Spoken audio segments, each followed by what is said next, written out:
একটা ইঁদুর মানুষের খাদ্যশস্য সংগ্রহ করলো। তখন মানুষ তাকে চোর ঘোষণা করলো। আবার ওই মানুষ যখন মৌমাছির চাকে থেকে মধু সংগ্রহ করলো, দুনিয়া মৌমাছিকে হার্ডওয়ার্কিং ঘোষণা করলো। এদিকে সাপ নিজেই জানে না সে কতটা বিষধর, বিষাক্ত।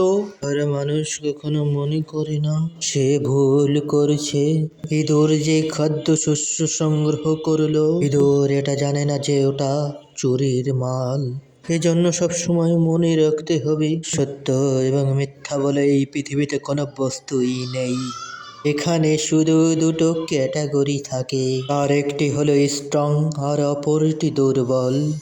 এই পৃথিবী যে চালনা করে তার কথাই শোনা হয়, সেই মূলত স্ট্রং। যেদিন তুমি স্ট্রং হবে সেদিন তুমি অনুভব করতে পারবে এই নিষ্ঠুর দুনিয়া তোমার জন্য কতটা দয়ালু।